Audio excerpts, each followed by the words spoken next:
There has been a lot of hype around the meeting between President Biden and Xi Jinping, which will take place tomorrow in San Francisco, and I'm sure our listeners are eager to hear your thoughts on this. We, of course, have had the usual litany of hopes and expectations, some hoping this could bring a thaw in U.S.-China relations. Of course, there's the optimism surrounding a normalization of high-level military communications or a crisis hotline, which has been on the docket for every cabinet-level meeting we've seen this past year. And then, of course, there's the desire to improve our working relationship on specific issues like climate change. So, Miles, I want to start with an initial two questions. First, what are your expectations broadly for this meeting? That is, how significant do you think this could be in terms of U.S.-China relations? And second, what do we know about the agenda thus far and what's on the table? You know, you look at the hype. You use the word hype to describe it. That's precisely what it is. This is not supposed to be a historical meeting between the two leaders of the two countries, because they have been in communication in the last year. At least they have met once in Bali, and then they have this extensive, several hours long conversation in March, and then we have a lot of cabinet levels visits. Right, so the agendas were always there. Nobody should have any doubt. But the problem is China wants to make this as big as possible. So in the end, it is no longer an APEC summit where dozens of leaders from the much larger Asia-Pacific region come here. This whole event is now turned into a farce just between Xi and Biden. This is ridiculous because there's no substantial topics that have not been talked about already. The question is whether China is going to be willing to solve those problems, and that's the problem. There are many reasons for China to hype this. Historical reasons, political reasons. For China is of great utility, but for the United States, we just happy to play along. So that's not really great. Last Friday, Chinese Foreign Ministry spokesperson Wang Wenbin answered international press question, and he did a great amount of promoting about this meeting. This, in his views, this is like Jesus meets Muhammad. Elvis meet Nixon. This is much bigger than that. And this is what he said. He said this summit. He used the word summit. Is not a meeting. It's supposed to be a meeting on the sidelines, right? It's not even a main agenda of APEC conference. And Wang Wenbin said this summit between Biden and Xi will be, and I quote, of strategic, all-dimensional and direction redefining importance, end of quote. I mean, this is just a little bit too much. Why does China have to hype this? Well, because every time in moments like this, Chinese supreme leader needs international forum to salvage domestic credibility and legitimacy that has lost due to some of the very bad policies. I can think of three major moments in recent U.S.-China relationship. One is in the midst of the Cultural Revolution in 1970s, Mao almost destroyed the country. The country was brought to the brink of collapse, and he has lost a lot of credibility and legitimacy. Well, who salvaged that? It's Richard Nixon. So he went to China. China deliberately hyped this Nixon-Mao meeting. What was supposed to be very transactional, because Nixon's on his mind was to ask China to basically help the United States get out of Vietnam, and so his 1972 re-election would be very good. But China hyped this whole thing, and so it is in the eye of the Chinese people that their leader, who has screwed up the country, finally get international respect. Second moment was right after the Tiananmen massacre. That was such a big a blow to the Chinese people's confidence in the Communist Party's leadership and credibility. So, who salvaged that? That's why right after Tiananmen massacre, China had this need to hype up this dialogue and strategic communication with the American presidency. So we did that, and that was a mistake. Right now, this is the third moment that when Chinese Communist Party is facing legitimacy and credibility problem. That is, Xi Jinping's 10-year rule in China has once again brought China's economy to near collapse. and he is hated by more people inside and outside of China since Mao.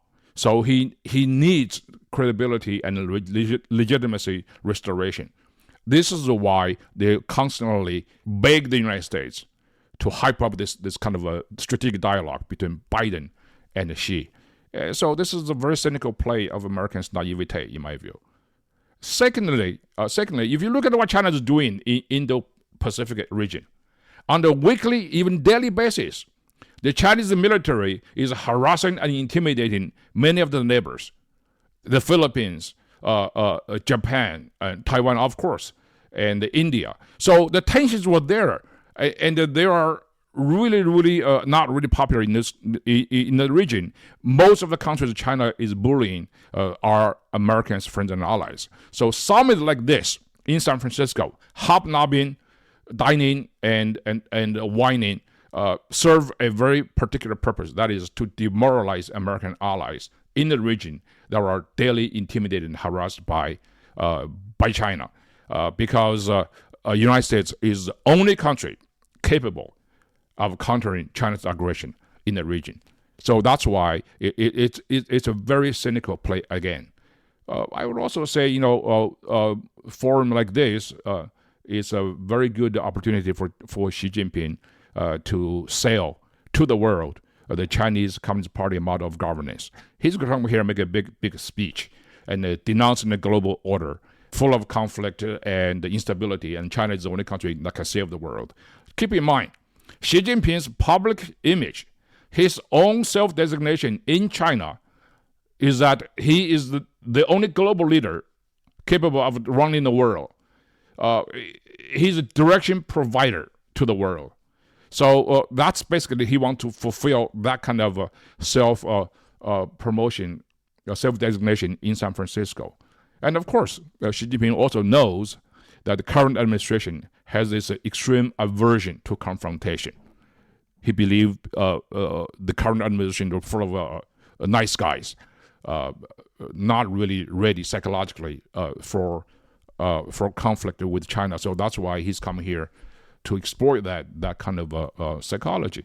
So I think all in all, there's a very little substance, but there's mostly for the optics and to serve other purposes.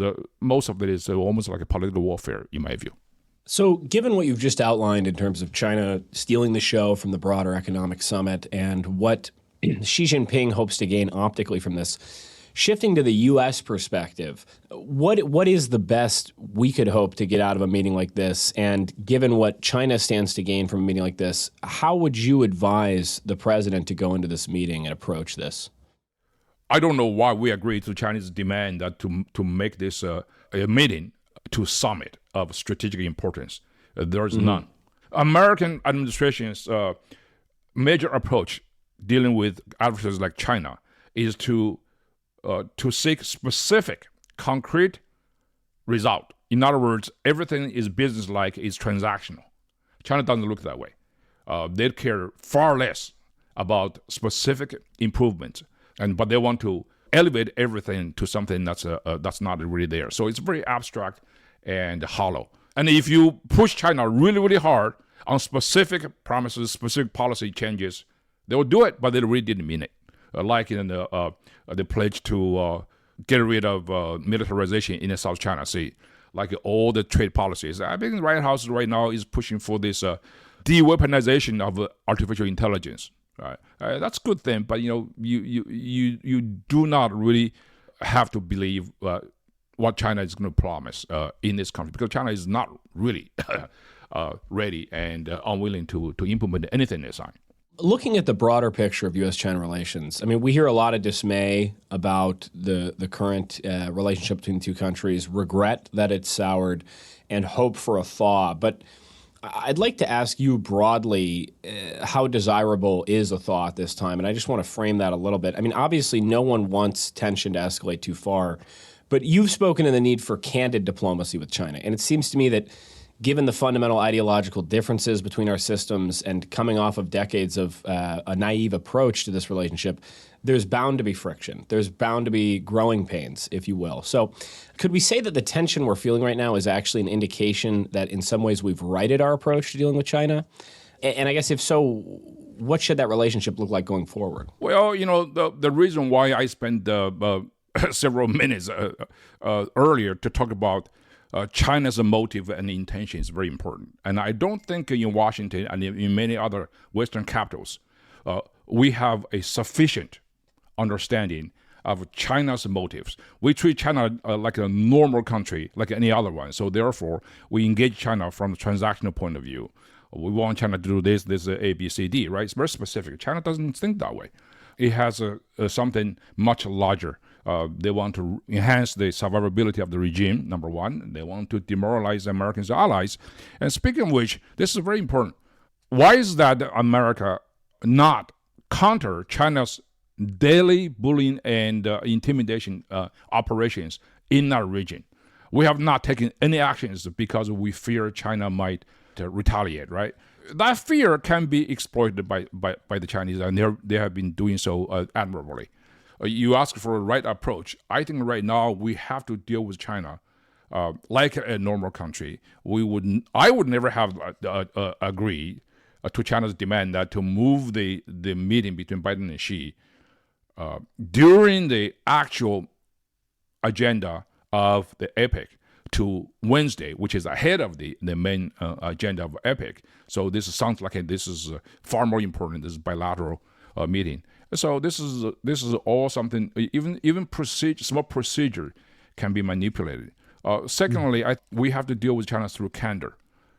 In the previous administration, we just told the Chinese what the real issues are. If you do not agree to solving specific agenda, we are willing to perfectly walk away. So a lot of times, the best strategy is to ignore China for a moment, rather than to deal with them subserviently. So that's why it's very important. China also realized it's one of its biggest weaknesses and vulnerability is that China's economy is so intrinsically related to international free trading system, so they cannot afford being totally cut off. So we have a lot of leverage and cards in hand, and good cards we have, but we have not played very smartly.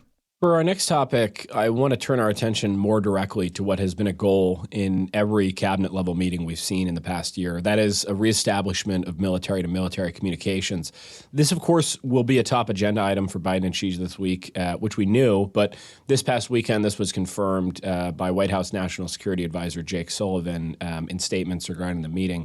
So, Miles, I want to give you an opportunity to maybe zoom out a bit and talk about what these lines of communications have looked like historically with the People's Republic of China, maybe even, if you'd like, how these functioned during the Cold War with the Soviet Union, and whether we've been in comparable situations before to where we find ourselves now. That is, lacking these lines of communication with a great power while tensions are increasing over a specific flashpoint like Taiwan. That's a very, very important question. And I think to establish the basic rule of engagement to avoid misinterpretation and miscalculation of strategic intents of two adversaries is very, very important. You mentioned about Cold War. We have to understand the nature of our adversaries. China is a communist country, so was the Soviet Union. We have to understand in the communist system, the military commanders are not independent. They have no professional independence. Even on purely military matters, the party has total control of the military. We are very lucky. We only had one case of success to contact the Soviet military during the entire Cold War to avert a disaster. That moment was very peculiar, and we're lucky. That was 1954.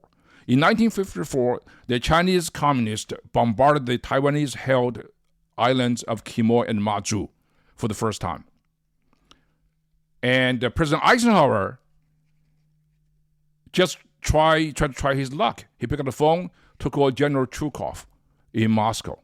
That was the only time Chukov was able to convince the Soviet party leadership, to ask the Chinese Communist Party to back off. The reason was because in 1954, there was an intense power struggle right after Stalin's death in 1953. So the Soviet Union's military under Chukov could play a very important role. And then that was the only time we can see that. Similarly, in today's China, no PLA commander could act independently to even pick up the phone call or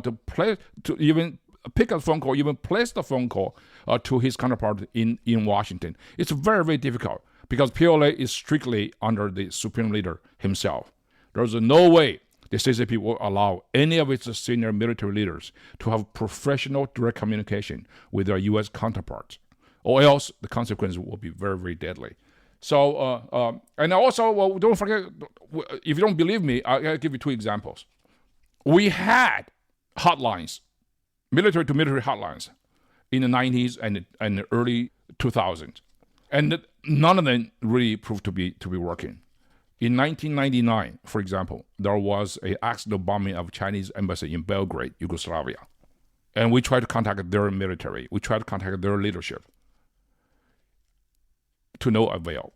And in 2001, there was a EP-3 plane crash incident. There was a military-to-military hotline at the time. And our ambassador to China at the time was a U.S. four-star admiral. His name is Prower. He became ambassador after his retirement. The thinking was that, though, since he's a military, he could use his ambassador power to develop a professional relationship between Chinese military and his counterpart.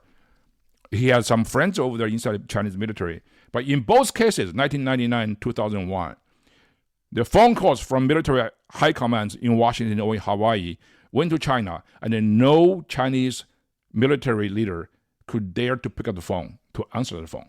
So that military hotline is totally futile. So that's why even if Xi Jinping and Biden sign an agreement tomorrow or Wednesday or this week in San Francisco to establish a new hotline, the chances that Chinese side will pick up the phone during time of crisis are almost zero, in my view. So I think the best way to communicate with the Chinese military is to operationally repulse the PLA's provocation and the dangerous maneuvers, and make sure that PLA understand every time their pilots or their ship captains harass American ships or American planes, there will be consequences, there will be cost to the PLA operators. We have to really control the operational domain. So another way we can deal with China's military miscalculation is that we have to work out a joint patrol, a joint operation with all the countries in the region of like-minded countries to drill constantly, to work out the rules of engagement, and to enhance joint and multilateral interoperability to deal with the PLA's road rage in air and on the sea. And that's partly its deterrence, but also it's very practical. So we have not done that, and that's a pity. For our last topic, I want to turn our attention to statements made by U.S. Treasury Secretary Janet Yellen, who met with Chinese Vice Premier He Lifeng this weekend in San Francisco. She stated very explicitly, we do not seek to decouple our economy from China's, which was a qualification after she expressed concern regarding Chinese firms facilitating the flow of equipment vital to Russia's military effort, stating this sort of behavior would be met with significant consequences. U.S.-China economic relations are at the top of a lot of minds, both in and outside of the Beltway. What did you make of this meeting and her statements here? Well, first of all, her statement is very soft, and I think, she did express something that's very admirable. There are two major objectives. One is to compete with China responsibly. And secondly, Ms. Yellen wants to intensify communication with her counterpart in China. Number three, Secretary Yellen wants to create a healthy economic relationship with China. That's her words. And lastly, I think that he wants to assure the Chinese, and repeatedly, even too excessively in my view, that the U.S. would never seek decoupling from China. So those are my points. And my question is, yes, those are good intentions, but I don't think Secretary Yellen is the ideal person to deliver this message. If I were President Biden, I would choose our ambassador to Japan, Ambassador Emmanuel, to do, because that'll be more strict and more straightforward and more powerful. But those ideas were expressed in her statement. Now, question is it possible to realize any of those objectives that Secretary Yellen mentioned without addressing the three basic economic realities of China? Number one, China is essentially a non-market economy. Number two, China is 100% a communist monopoly. It's a communist country. Number three, China does have an economic and technological, let alone military ambition for global dominance. We have to keep those three things in mind when we're dealing with China, particularly on the economic ground as well. Let's just say she wants to compete with China responsibly. It's very, very difficult to do so because China views competition with the United States as a matter of life and death. That is not bound to free market mechanisms. There is no way the nature of the current regime would allow China to behave responsibly. China will continue to conduct IPO theft. Militarization for global domination will continue too.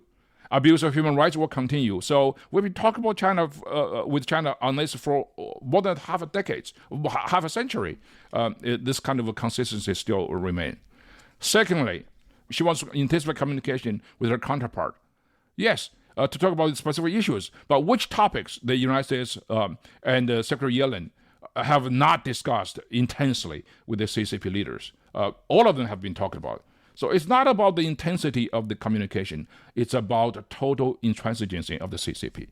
So a third thing, she wants to create a healthy economic relationship with China. Fantastic. We all want to. But China is controlled by the Chinese Communist Party. There's no property rights. Every company must comply with the CCP espionage and security organizations and their ridiculous security laws. There's a massive IPO stealing. And we're talking about something not transactional, but systemic and ideological.